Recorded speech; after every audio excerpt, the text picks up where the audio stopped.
कहते हैं कि समय सब कुछ मिटा देता है, पर कुछ चीज़ें ऐसी भी होती हैं जो समय को ठहरा देती हैं। ऐसा ही एक स्थान राजस्थान के करौली ज़िले में स्थित है, जिसका इतिहास आज से लगभग 5500 वर्ष पहले महाभारत काल से जुड़ा हुआ है। ज़मीन से लगभग 1000 फीट ऊंचाई पर राजा मोर ध्वज का ये नगर आज अपनी अंतिम सांसें गिन रहा है। यकीन मानिए, इससे बेहतरीन ऐतिहासिक और पौराणिक नगर आपने पहले कभी नहीं देखा होगा। आज किस हालात में है राजा मोर ध्वज के वो महल, जहाँ किसी ज़माने में भगवान श्री कृष्ण और अर्जुन आए थे। तो चलिए आज आपको लेकर चलता हूँ उस पवित्र भूमि पर, जिसने सनातन धर्म की एक नई परिभाषा को जन्म दिया। राधे राधे, जय श्री कृष्णा। दोस्तों, मैं डीपी पारिक आप सभी का एक बार फिर से स्वागत करता हूं। राजा मोर ध्वज की नगरी में आप सभी का स्वागत है। जी हां साथियों, आज मैं आपको एक ऐसे स्थान पे लेके आया हूं जिसकी कहानी लगभग 5500 साल पहले से जुड़ी हुई है। आप सभी ने राजा मोर ध्वज के बारे में सुना होगा, जिन्होंने भगवान श्री कृष्ण की परीक्षा पर अपने इकलौते बेटे रतन कंवर मकर ध्वज को अपने हाथों से 2 भागों में चीर दिया। आज के इस वीडियो में मैं आपको राजा मोर ध्वज के वो महल दिखाऊंगा जिन्होंने सत्य की परीक्षा में अपने बेटे का बलिदान दे दिया। तो चलिए आज के इस वीडियो में मैं आपको जमीन से लगभग 1000 फीट हाइट की इस पहाड़ी के ऊपर लेके चलता हूँ। ये राजस्थान के करौली जिले का गढ़मोरा नामक गांव है और यहाँ पर मकर ध्वज का मंदिर और राजा मोर ध्वज के महल बने हुए हैं। आज उनके महल जीर्ण शीर्ण अवस्था के अंदर हैं, तो उन्हें देखने के लिए अपने लगभग 1000 फीट हाइट पे जाने वाले हैं। ऊपर की पहाड़ी है, इसके ऊपर राजा मोर ध्वज के महल बने हुए हैं, जहां राजा मोर ध्वज आज से लगभग 5500 साल पहले निवास करते थे। ये गढ़मोरा का प्रसिद्ध झरना है और ये वाला जो आप मंदिर देख रहे हैं यही है राजा मकर ध्वज का मंदिर। जी हाँ, ये दूसरी साइड में है पहाड़ी के। तो सबसे पहले मैं आपको मकर ध्वज जी के दर्शन करवा देता हूँ और फिर अपने चलेंगे पहाड़ी के ऊपर की ओर। मंदिर श्री मकर ध्वज महाराज, गढ़मोरा, जिला करौली। मंदिर के मुख्य द्वार जो है अभी तो बंद हैं और ये राजा मकर ध्वज का मुख्य मंदिर है।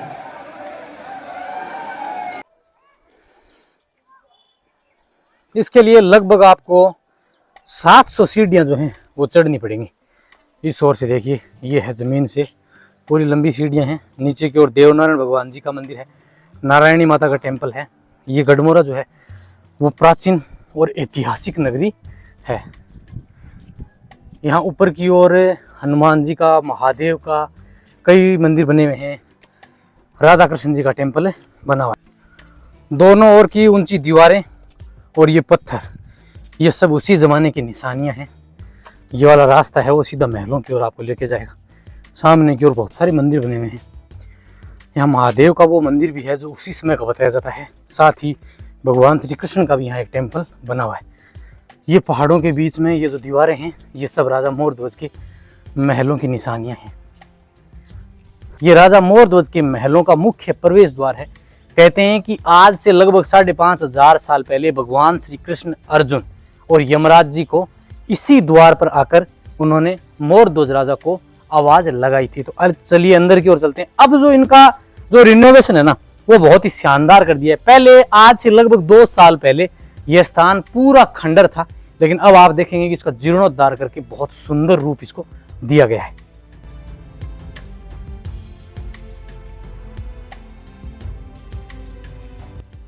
अंदर की ओर बिल्कुल इन पत्थरों को सुनियोजित तरीके से अब सेट किया गया है और जो अन्य महलों में जैसे रास्ते होते हैं, बिल्कुल ऐसा ही घुमावदार रास्ता दिया गया है। ऊंची ऊंची दीवारें बनाई गई हैं और यहाँ से जैसे ही आप इन सीढ़ियों को चढ़ेंगे तो आपको सामने की ओर राजा मोर ध्वज के महल जो है वो दिखाई देंगे। ये हैं राजा मोर ध्वज के मुख्य महल और महलों का ये भाग जो है वो आप देख रहे हैं अंदर का मुख्य भाग है। अब मैं इन महलों के आगे आपको स्थान दिखा देता हूँ। सामने की ओर आपको एक बरगद का पेड़ दिखाई दे रहा है। ये वही पेड़ है जिसके नीचे यमराज जी को सिंह के रूप में जब लेके आए थे तो इसी पेड़ के नीचे बांधा था। अब बरसात जो है वो इस क्षेत्र में काफ़ी हुई है, तो सबसे पहले तो मैं आपको इस बरगद के पेड़ के नीचे दर्शन करवा देता हूँ। इसके ऊपर एक शिला भी लगी हुई है और इसके बारे में जानकारी भी दी गई है। यहाँ आसपास के जो लोग आते हैं ना, वो इन पेड़ों की, इन बरगद के पेड़ों की खास मान्यता है यहाँ पूजा अर्चना करते हैं। इसके ऊपर एक काफ़ी प्राचीन बोर्ड लगा हुआ है, देखिए उस, जी हाँ यहाँ लिखा हुआ है, ये देखिए यह वृक्ष प्राचीन है, 5,500 वर्ष पूरे। इसके नीचे भगवान श्री कृष्ण अर्जुन यमराज जी राजा मोर ध्वज की परीक्षा लेने के लिए आए थे। अब आपको मैं वो स्थान दिखाता हूँ, वो शिला इन्हीं महलों में थी उस जमाने में, जिस पर राजा मोर ध्वज ने अपने बेटे रतन कंवर को चीरा था। तो ये शिला जो है वो आज भी इन महलों के सामने रखी हुई है। जी हाँ, ये है, देखिए इस शिला पर राजा मोर ध्वज ने अपने पुत्र रतन कंवर को अपने हाथों से आरे से चीरा था। यहाँ लोगों की ऐसी मान्यता है कि इस शिला पर लेटने से कमर दर्द में आराम मिलता है। तो मैं लेट के चेक कर लेता हूँ, काफी आरामदायक है। शिला की अगर लंबाई की बात करूं मैं तो 10 फीट से अधिक लंबाई है। और इस शिला के ऊपर आप देख सकते हैं लिखा हुआ है कि ये वो शिला है जिस पर राजा मोर ध्वज ने अपने बेटे रतन कंवर को आरे से चीरा था। शिला के 2 भाग हैं, एक महलों के आगे वहां रखा हुआ है। अब महलों के अंदर ऊपर की ओर दूसरी मंजिल में वो कमरा भी बना हुआ है जिसमें अपने बेटे को चीरा था। तो अंदर की ओर चलते हैं और महलों को दिखाता हूँ आपको कि आज महल कैसे हैं। आइए राजा मोर ध्वज के महलों के अंदर की ओर चलते हैं। बिल्कुल लकड़ी के गेट अब बिल्कुल नए बनाए गए हैं। और यहाँ जब गढ़मोरा के अंदर मेला भरता है खास तौर से, तब यहाँ पर्यटक, यहाँ पर जो लोग हैं वो ज्यादा आते हैं। अभी तो बिल्कुल ये सुनसान है, यहाँ कोई नहीं है। बारिश से माहौल काफी शानदार है। महलों का दूसरा गेट आ गया है और इस ओर देखिए सीढ़ियाँ लगा के इस ओर कमरे बनाए गए हैं, इधर भी बनाए गए हैं। ये महलों का मुख्य गेट है। जैसे आप अंदर की ओर आएंगे तो अब महलों के अंदर प्रवेश करने का तीसरा गेट आ गया है। और इस ओर एक ये छोटा मकान बना हुआ है जिसके अंदर अब तो कबूतरों और चमगादड़ों का डेरा है। अंदर की ओर चलते हैं, सामने की ओर भी 2 कमरे बने हुए हैं। ये महल का मुख्य अहाता है, इसका गेट तो टूट गया है, काफी नीचे है ये कक्ष, देखिए।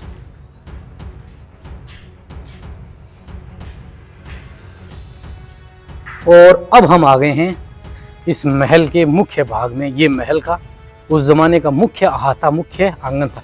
ये चारों ओर के कक्ष थे, ये तो सब टूट गए हैं। कुछ इसके अंदर सुरक्षित हैं, वो दिखाता हूँ मैं आपको।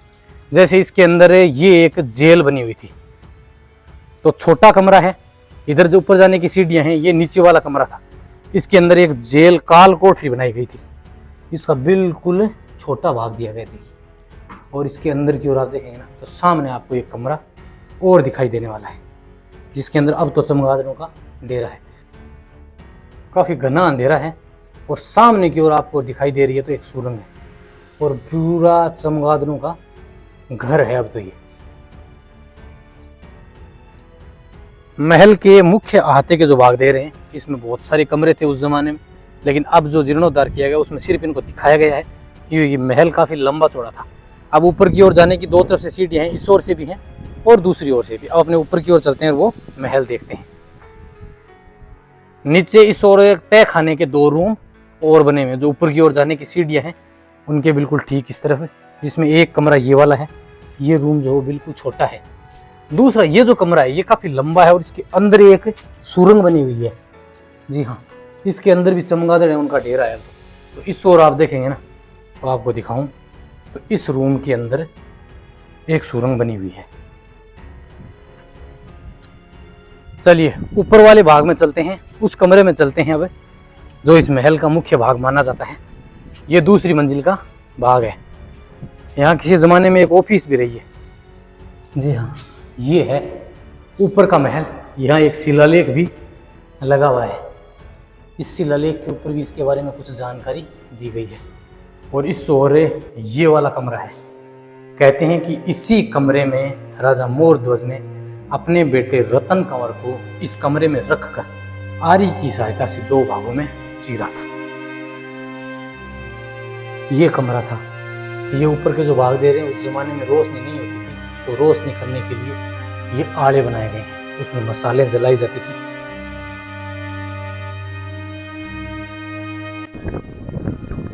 ये महलों के आगे का भाग है। इस ओर से जो महल हैं वो आते हैं और आने वाले श्रद्धालु जो हैं वो सभी इस शिला के ऊपर लेटते हैं। ये देखिए, जब मेला भरता है तब भी यहाँ लोग आते हैं और इस शिला के ऊपर लेटते हैं। क्योंकि ऐसी मान्यता है कि इस पर लेटने से कमर दर्द ठीक होता है। महल के आगे की ओर का भाग दे रहे हैं, ये भाग था, यहाँ नीचे की ओर के कमरे थे, इस ओर अस्तबल घोड़े बांधने का स्थान था, और बराबर में ये वाला जो महल आपको दिख रहा है ये था रानी का मुख्य महल।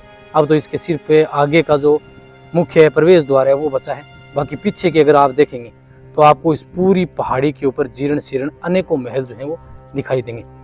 अब राजा मोर ध्वज की रानी का जो मुख्य महल था वो बिल्कुल इस पहाड़ी के कोने के ऊपर बनाया गया था। जो आप ये वाला महल देख रहे हैं ये राजा मोर ध्वज की रानी का मुख्य महल था, जो पूरा अब आपको जीर्ण शीर्ण दिखाई देगा। इस महल के सिर्फ अब अवशेष ही बचे हैं। इसके अलावा इस नगर में एक मंदिरों की श्रृंखला थी, जिसमें एक मंदिर आप ये वाला देखेंगे, फिर इसके आगे दूसरा मंदिर आपको दिखाई देगा, और एक मंदिर ये है, और फिर एक अंतिम मंदिर की श्रृंखला के अंदर मंदिर जो है वो कुछ ठीक ठाक अवस्था के अंदर यहाँ सामने की ओर दिखाई देगा। तो इन दो मंदिरों को भी अपने देखेंगे, और राजा मोर ध्वज की नगरी सामने से जो है वो संपूर्ण आपको दिखाई देने वाली है। आज से 5,500 साल पहले राजा मोर ध्वज की परीक्षा लेने के लिए भगवान श्री कृष्ण, अर्जुन और यमराज जी इस धरती के ऊपर आए थे। कहते हैं कि महाभारत युद्ध के बाद में अर्जुन को घमंड हो गया, तो फिर भगवान श्री कृष्ण यहाँ अर्जुन को लेके आए थे, यमराज को सिंह के स्वरूप में यहाँ लेके आए। जब वो राजा मोर ध्वज के महलों के बाहर की ओर आए तो राजा मोर ध्वज ने उन्हें भोजन का निमंत्रण दिया। कहते हैं कि तीनों ने साधु के वेश में राजा से कहा कि हमें भोजन तभी स्वीकार है जब आप हमें हमारी इच्छा अनुसार भोजन करवाएं। तो राजा ने कहा कि ठीक है, जैसा आप कहें। महलों में आने के बाद में यमराज जी जो कि सिंह के रूप में थे उनको महल के बाहर की ओर एक वटवृक्ष के नीचे बांध दिया, और भगवान श्री कृष्ण और अर्जुन जो हैं वो साधु के वेश में महलों के अंदर गए। उन्होंने शर्त रखी कि हम भोजन तभी करेंगे जब आप अपने इकलौते बेटे रतन कंवर को अपने हाथों से चीर कर अपने महलों में एक भाग महल में रखेंगे और एक जब आप सिंह के सामने रखेंगे तब हम भोजन करेंगे। राजा ने इस सत्य की परीक्षा को बड़ी ही सफलता से पास किया और ऐसा ही किया। राजा और रानी ने अपने बेटे को अपने हाथों से चीरा और एक भाग सिंह के आगे सामने रख दिया। जब भोजन अन्य साधु के सामने भोजन रखा गया तो श्री कृष्ण ने कहा कि आप अपने बेटे को भी बुलाइए। तब राजा ने कहा कि ये कैसा मजाक है, मेरे बेटे को तो मैंने अपने हाथों से चीरा है। तब साधु ने कहा कि नहीं, आप अपने बेटे को आवाज लगाइए। कहते हैं कि राजा मोर ध्वज ने अपने बेटे रतन कंवर को आवाज लगाई और रतन कंवर महलों में से दौड़ता हुआ आया। तब राजा मोर ध्वज समझ गए कि ये स्वयं नारायण हैं। तब राजा मोर ध्वज ने कहा कि ऐसी परीक्षा आप कलयुग में किसी भी भक्त की मत लेना। और साथ ही यह पूरा नगर राजा मोर ध्वज और उनकी प्रजा उसी समय भगवान श्री कृष्ण के साथ बैकुंठ की ओर रवाना हुए।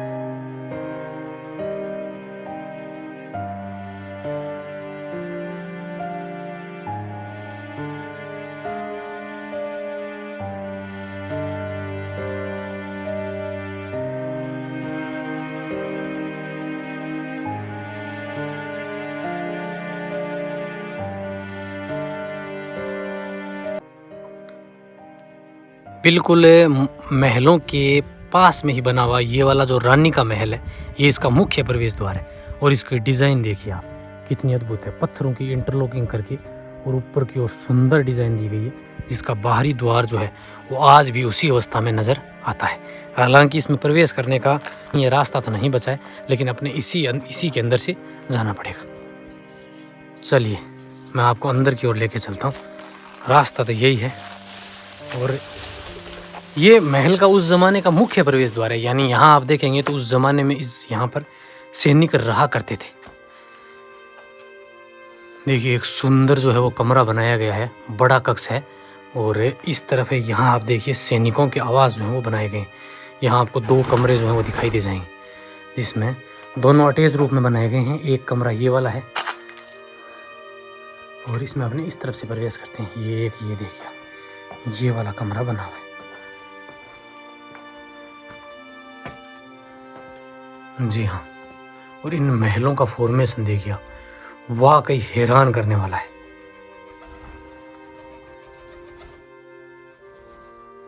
यहाँ पीछे का जो रानी के महल का भाग था वो पूरा का पूरा अब आप देखेंगे ध्वस्त हो गया है। वहाँ तक आपको पीछे की ओर जो है वो पहाड़ी के ऊपर तक आपको कुछ महल जो है वो दिखाई दे जाएंगे। ये महल भी अब धीरे धीरे बिल्कुल जर्जर होता हुआ दिखाई देगा। हालांकि राजा के महलों का तो जीर्णोद्धार किया गया है, लेकिन इन महलों का कोई भी जीर्णोद्धार नहीं हुआ है। अब हम राजा मोरध्वज के इन महलों से नीचे की ओर आ गए हैं। ये वाला जो महल मैंने आपको दिखाया मुख्य महलों के बराबर में, सिर्फ इसके आगे की डिजाइन जो है ना वो शेष है और बहुत सुंदर डिजाइन है। ये वाला भाग उसी जमाने का है, इसका जीर्णोद्धार भी नहीं हुआ है। और अब हम जा रहे हैं जंगल की ओर से होते हुए उन मंदिरों की ओर, जहां उस जमाने में राजा मोरध्वज और उनकी नगरी जब यहाँ थी तो यहाँ 2 मंदिर तो वैसे 5 थे श्रृंखला में तो, लेकिन अब 2 मंदिर जो है वो ठीक ठाक पोजीशन में है। तो उन्हीं को देखने के लिए इन जंगलों के बीच में से अपने सामने की ओर मंदिर है, वहाँ 2 मंदिर है आपको, एक जैन टेम्पल है और एक हिंदू धर्म का टेम्पल बना हुआ है, वो मैं आपको दिखाता हूँ। देखिए महल जो है वो आपको यहाँ दिखाई देंगे। और अब हम महलों से नीचे आ गए हैं और ये वाला जो भाग है ना, ये एक मंदिर था यहाँ पर, इस और मंदिर था यहाँ पे। और यहाँ जो महलों के मंदिरों के नीचे जाने की सुरंग है वो सभी के अंदर बनी हुई है। आगे के वाले में दिखाऊंगा मैं आपको।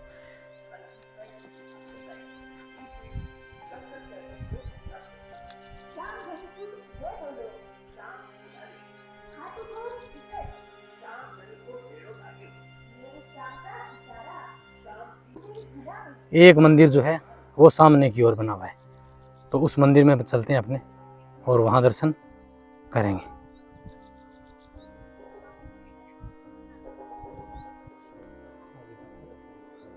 साथियों एक मंदिर ये वाला था, अब ये मंदिर का गर्भगृह आप देख रहे हैं, बाकी पूरा मंदिर जो है वो टूट गया है। इस मंदिर को मैं आपको दिखाता हूँ। जी हाँ, ये मंदिर का सिर्फ गर्भगृह जो है ना वो शेष है। अब मंदिर के पत्थर अंदर के देख रहे हैं ना आप, ये ऐसे पत्थर आपको इस पहाड़ी पर देखने को नहीं मिलेंगे। पीछे की ओर ये दिखाया मैंने आपको, एक वहाँ रह गया, और ये पीछे की ओर पूरा राजा मोरध्वज के महल। सामने की ओर यहाँ बहुत सारे मंदिर बने हुए हैं जो ये पेड़ पौधे देख रहे हैं आप। ये पीछे वाले मंदिर का चौक है जो जमीन से लगभग 20 फीट हाइट पे है।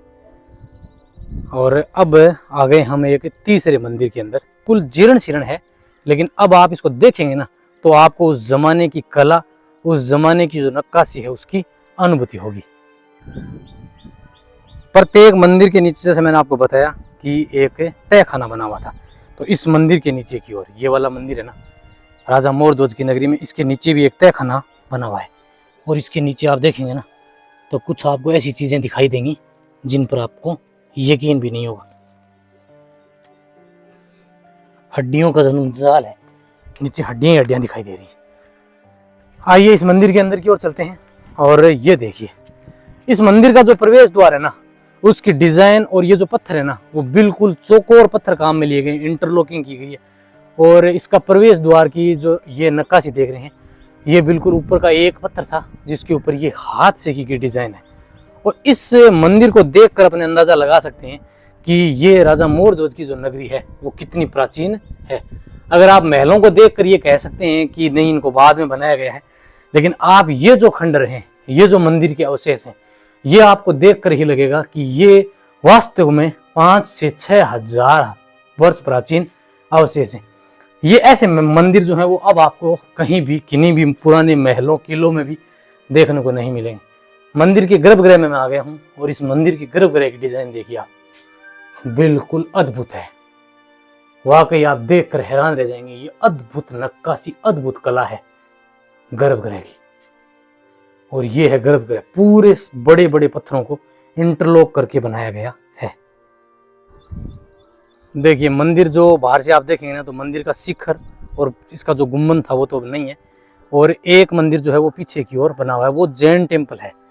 अब आपको मैं ये मंदिर जो है वो इस साइड से दिखाऊं तो इनके नीचे की ओर देखिए आप, ये पत्थरों की जो डिजाइन है ना वो देखकर आप हैरान रह जाएंगे। साथियों यह मंदिर 5000 साढ़े 5000 साल पुराना राजा मोरध्वज की नगरी का भाग है।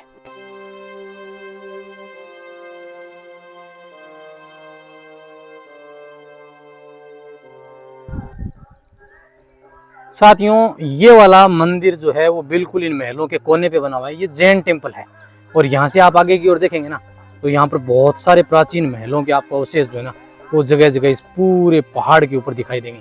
लगभग 5 से 6 वर्ग किलोमीटर के अंदर ये पहाड़ फैला हुआ है और उसके ऊपर अनेक तरह के अनेक जो हैं वो सबूत आपको 5000 6000 वर्ष पुराने राजा मोर ध्वज की नगरी के देखने को मिलेंगे।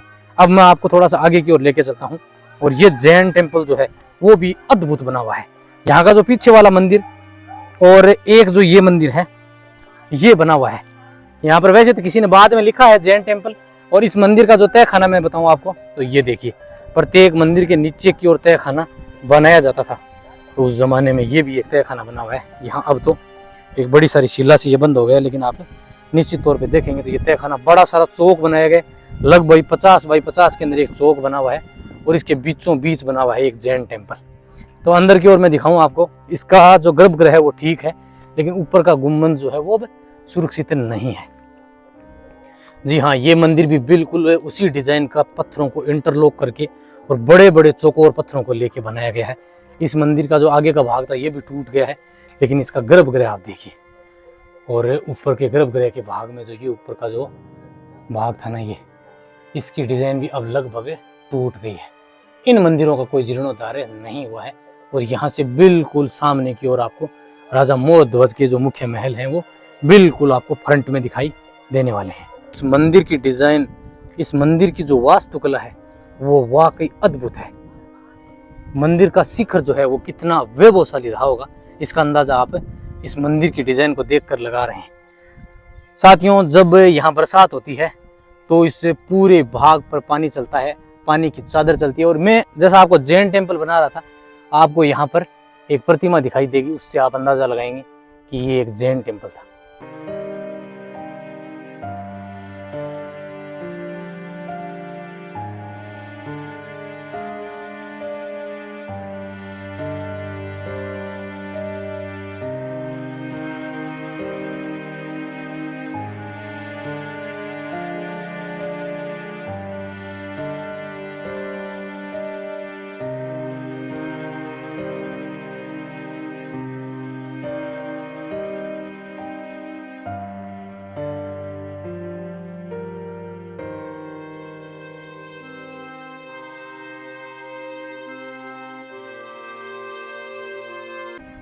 दोस्तों, मैं डीपी पारिक, और आशा करता हूं कि राजा मोर ध्वज की नगरी का ये वीडियो आप सभी को पसंद आया होगा।